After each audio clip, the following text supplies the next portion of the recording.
Hey everybody, this is Alex Merced, and welcome to Select Star from Data Lake, where I just talk about topics, about data lakes and data lake houses. Again, I'm Alex Merced, and basically what I want to talk about today is that Dremio has recently released some new features that I think are just really earth-shattering when you kind of really think about the implication of them, and that is they already had this amazing feature called Dremio Reflections.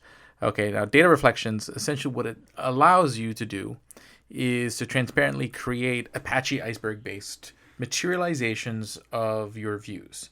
Okay, so you might be thinking, well, that sounds like a materialized view. As I've talked about in previous episodes, it's the fundamental idea of materializing the result of a view, yes, is similar, but usually with a materialized view, you have a couple different problems. You're creating another namespace, so basically your analysts have to juggle around like, hey, which is the right name to query to get the right performance. You have to maintain them, so you have to make sure you sync them to the original, so that way the data doesn't become stale. Okay, so that we create some sort of engineering challenges that can be really frustrating. Okay, and then basically, you don't really get that much additional bang for your buck. Basically, if you query that specific namespace, you get the benefit. If you don't, you don't. Now, reflections, on the other hand, they are sort of separated from the namespace in a sense. So basically, I'm querying the same view that I've already been querying. So to me, I'm just querying a logical view. But if reflections are enabled under the hood, a iceberg representation is created of the result. If it's a raw reflection, it's a iceberg representation of the raw rows that view represents. That could have a custom partitioning and sorting based on my query patterns. And if it's an aggregate reflection, it's an Apache Iceberg representation of the aggregate stats of different measures and dimensions that can be used to speed up aggregate queries and BI dashboards and things like that.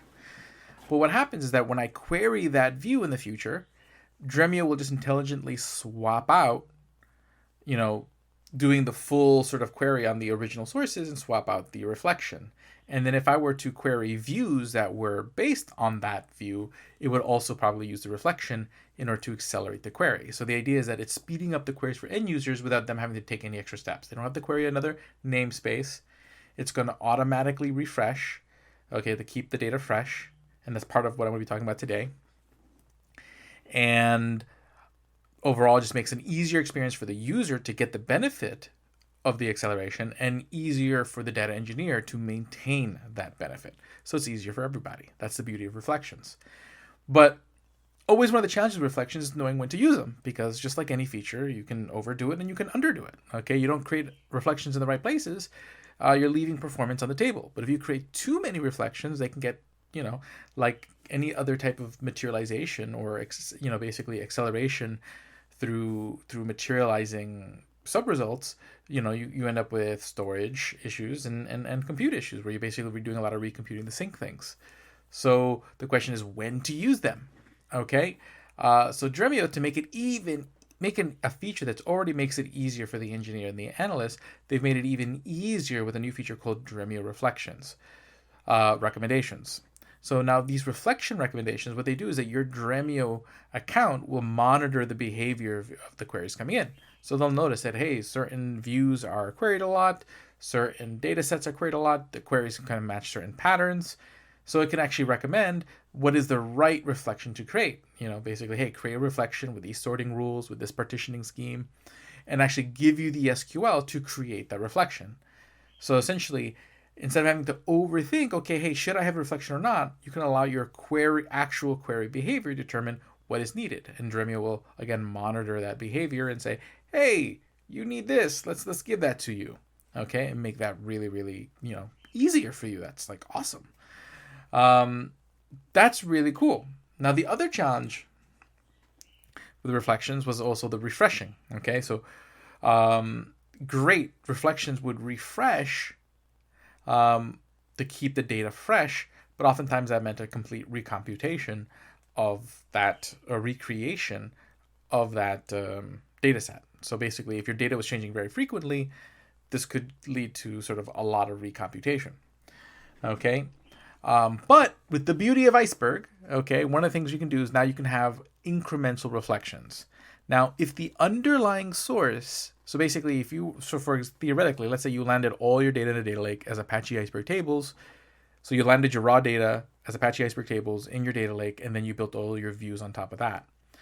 Well, because Apache Iceberg has CDC features, change data capture features, okay, and then all the reflections are based on Iceberg, okay, then what happens is that creates a perfect storm to have incremental reflections on those Iceberg tables, regardless of the story. So basically, whether you're running DML operations or doing appends, there's some level of incremental refresh that can be done using Iceberg tables. Now, what does that mean by incremental reflection? It means it's not recreating the entire thing. It's only applying the changes. Okay, it's going to detect, say, hey, these are the things that changed. Now let's go update the metadata so that way it's going to reflect the latest snapshots. Okay, which is going to be much more lightweight and much quicker to update. So then what happens is that when changes occur, updates happen, and they happen really fast. So you get a near sort of real-time freshness for those reflections that basically allow so for data sets that change very frequently, allows you to meet sort of a new level of SLAs.